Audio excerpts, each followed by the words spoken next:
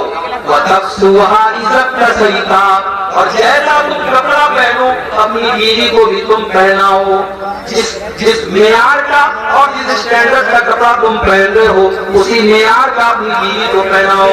وَلَا تَضْرِبِ الْوَجْهَ، اور کبھی غصے میں اپنی بیوی کے چہرے پر تم کبھی ہاتھ مت اٹھانا، ولا تخفف، اور کبھی اس کو گالی گلوچ مت کرنا، ولا تعجل الا بالبیت، اور اگر بیوی سے غصہ ہو جاؤ، ناراضگی ہو جائے تو کبھی اس کو گھر کے باہر مت نکالو، گھر کے اندر کا معاملہ گھر کے اندر سلٹا لیا کرو، گھر کے اندر حل کر لیا کرو، یہ بیوی کا حق ہے شوہر کے۔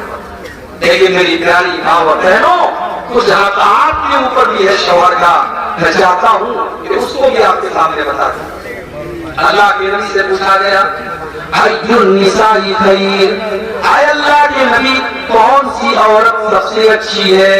آپ نے فرمایا التی تسرہ اذا نظر، جب شوہر دیکھے تو خوش ہو جائے، جلسے میں جا رہی ہے، سج کے جا رہی ہے، سنور کے جا رہی ہے، میک اپ کر کے جا رہی ہے، خوشبو لگا کے جا رہی ہے، جبکہ جلسے میں خوشبو لگا کر کے سج کر کے سنور کر کے جانا حرام ہے، حرام ہے۔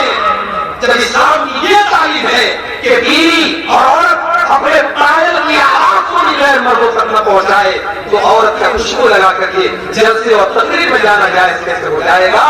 میری پیاری ماؤں بہنوں، اگر آپ شادی شدہ ہیں تو آپ کی زیب و زینت کا حقدار آپ کا شوہر ہے، آپ اپنے آپ کو مینٹین کر کے رکھیے، اپنے آپ کو مزین کر کے رکھیے، سجا کر کے رکھیے، سوار کر کے رکھیے، آپ کا شوہر آپ کو دیکھے تو خوش ہو جائے۔ اس کے بعد فرمایا وَتُطِيعُهُ إِذَا أَمَرَ، جب شوہر دیکھے تو خوش ہو جائے، اور جب شوہر کسی بات کا حکم دے تو بیوی اس کی بات مانے۔ آج کل کی بیویاں منواتی زیادہ ہیں اور مانتی کم ہے۔ وہ لطیفہ آپ نے سنا ہے نا، ایک آدمی گیا اور دیکھا کہ مسجد میں تہجد کی نماز ایک آدمی پڑھ رہا ہے۔ اس نے کہا بھائی صاحب آپ نے تہجد کی نماز آپ پڑھ رہے مسجد میں، کیسے آپ کی نیند کیسے کھلتی ہے؟ کہا کہ بھائی صاحب میں نے دوسری شادی کر لی، میری ایک شادی ہوئی تھی، میں نے دوسری شادی کر لی ہے، اور اس لیے میں تہجد کی نماز میں مسجد میں حاضر رہتا ہوں اور ڈیلی میں مسجد میں آ کر کے تہجد پڑھتا ہوں۔ تو اس نے کہا بڑی اچھی بات ہے، اس نے بھی دوسری شادی کر لی، اور جب اس نے دوسری شادی کر لی تو اس کی بیوی نے گھر سے نکال دیا، اب وہ دونوں مل کر کے بیچارے دونوں جو ہے مسجد میں تہجد کی نماز پڑھ رہے ہیں۔ تو یہ حالات ہوتے ہیں، آج کل کی بیویاں مانتی کم ہے اور منواتی زیادہ ہے۔ میری پیاری ماں بہنوں، شوہر یہ میاں بیوی کا جو رشتہ ہوتا ہے نا، یہ محبت کا رشتہ ہوتا ہے، قانون کا رشتہ نہیں ہوتا ہے۔ ایک مولوی صاحب کے پاس ایک آدمی آیا، تو اس نے کہا مولوی صاحب میری بیوی نے یہ کہا ہے کہ ساس سسر کی خدمت کرنا یہ قرآن اور حدیث میں کہاں لکھا ہے؟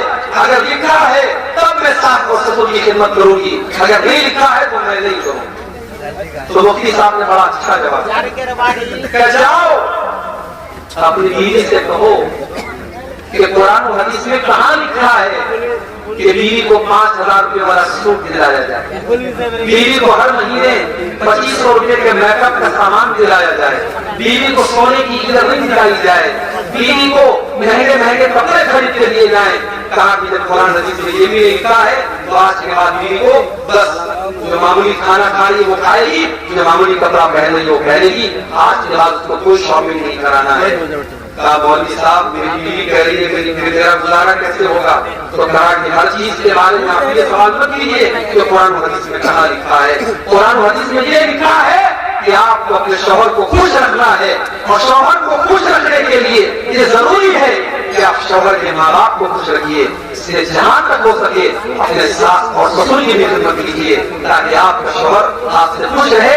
اس لیے کہ الگ سے قرآن و حدیث کی دلیل کا ہونا ضروری نہیں ہے۔ تو میرے پیارے ساتھیوں، یہ جو رشتہ ہے میاں بیوی کا، یہ محبت کا رشتہ ہے، اور اسی لیے اللہ تعالیٰ نے قرآن میں اس رشتے کو اپنی نشانی قرار دیا ہے۔ آج کے دور میں بغیر نکاح کی بھی محبت ہو رہی ہے، آج کے دور میں پہلے محبت ہوتی ہے پھر شادی ہوتی ہے، اس طریقے کے واقعات بھی ہو رہے ہیں، مگر یاد رکھو ایسی شادیاں عام طور سے فیل ہوتی ہیں اور ناکام ہوتی ہیں، جس کو ہمارے یہاں لو میرج کہا جاتا ہے۔ یہ لو میرج ناکام ہوتی ہے، کیوں؟ کیونکہ یہ حرام ہوتی ہے۔ محبت کرو اور پھر شادی کرو، یہ اسلام کا کانسیپٹ نہیں ہے۔ اسلام کا کانسیپٹ ہے شادی کرو پھر محبت کرو، اور جب شادی کرنے کے بعد ایک انسان ایک عورت کو اپنے گھر میں لاتا ہے تو اللہ تعالیٰ نے فرمایا وَمِنْ آيَاتِهِ أَنْ خَلَقَ لَكُم مِّنْ أَنفُسِكُمْ أَزْوَاجًا لِتَسْكُنُوا إِلَيْهَا وَجَعَلَ بَيْنَكُم مَّوَدَّةً وَرَحْمَةً۔ میرے بندو، ہماری بہت بڑی نشانی یہ بھی ہے کہ ہم نے تمہاری بیویوں کو بنایا، تمہاری پتنیوں کو بنایا، اور ہم نے پتی پتنی کے بیچ میں، ہم نے میاں بیوی کے بیچ میں محبت رکھ دی اور رحمت رکھ دی۔ علماء کہتے ہیں محبت کا تعلق جوانی سے ہے اور رحمت کا تعلق بڑھاپے سے۔ ایک اور ایسی آتی ہے کہ مرد بھی بوڑھا ہو گیا، عورت بھی بوڑھی ہو گئی، اب نہ مرد کے اندر کوئی طاقت بچی ہے، نہ عورت کے اندر کوئی اٹریکشن بچا ہے، اب محبت کو نہیں ہے لیکن رحمت ہے۔ بوڑھے کو بڑھیا کے ذریعے اور بڑھیا کو بوڑھے کے ذریعے بڑی طاقت ملتی ہے، وہ دونوں ایک دوسرے کے لیے رحمت ہوتے ہیں۔ اس لیے بڑھاپے میں اگر کوئی کسی کا جوڑا ختم ہو جائے، کسی کی بیوی کا انتقال ہو جائے تو اس کو بڑی تکلیف ہوتی ہے۔ تو اللہ نے کہا کہ اس رشتے میں ہم نے محبت بھی پیدا کی ہے اور رحمت بھی پیدا کی ہے، اور ہم نے تمہاری بیویوں کو اس لیے بنایا ہے تاکہ تم ان سے سکون حاصل کرو۔ تو میاں بیوی کے رشتے کو اللہ نے سکون کا ذریعہ بنایا ہے، اس لیے شوہر کو بیوی کے ذریعے سکون ملے اور بیوی کو شوہر کے ذریعے سکون ملے۔ اسی لیے اللہ نے قرآن میں فرمایا هن لباس لكم وانتم لباس لهن، شوہر اپنی بیوی کے لیے لباس ہے اور بیوی اپنے شوہر کے لیے لباس ہے۔ یہ شیروانی میں نے پہنی، دسمبر کا مہینہ ہے اس لیے شیروانی پہنی ہے، اگر یہ جلسہ مارچ اور اپریل میں ہوتا تو شاید یہ شیروانی نہ پہنتا۔ آدمی موسم کے حساب سے کپڑے پہنتا ہے۔ مرد عورت کے لیے لباس ہے، عورت مرد کے لیے لباس ہے۔ کیا مطلب یہ ہے کہ بیوی شوہر کو زمانے کی مصیبتوں سے بچاتی ہے، زمانے کی فتنوں سے بچاتی ہے، جس کی شادی ہو جاتی ہے اس کی نظریں محفوظ ہو جاتی ہے، اس کی شرمگاہ محفوظ ہو جاتی ہے، اور شوہر اپنی بیوی کو زمانے کی نظروں سے بچاتا ہے۔ دونوں ایک دوسرے کے لیے خاص ہیں۔ تو میرے بھائیوں، اس رشتے کو محبت سے حل کیجیے، ایک اچھے شوہر بنیے، اور اپنی ماں اور بہنوں سے کہوں گا اگر آپ کی شادی ہوئی ہے ایک اچھی بیوی بنیے، اگر آپ کے بچے ہیں ایک اچھی ماں بنیے۔ اور پھر اگر ریپیٹ کرتا ہوں اسی آیت کو جو میں نے خطبے کے شروع میں پڑھی تھی، یا ایھا الذین آمنوا ادخلوا فی السلم کافہ، اے ایمان والو اسلام کے اندر پورے کے پورے داخل ہو جاؤ۔ اب ایک آخری بات بیان کر کے بات ختم کروں گا۔ ہمارے اس دور میں ایک بہت بڑی مصیبت یہ بھی آئی ہے کہ آج کل انٹرنیٹ پر بہت سارے ایسے ایپ آ رہے ہیں جس میں ہمارا نوجوان انٹرنیٹ پر آن لائن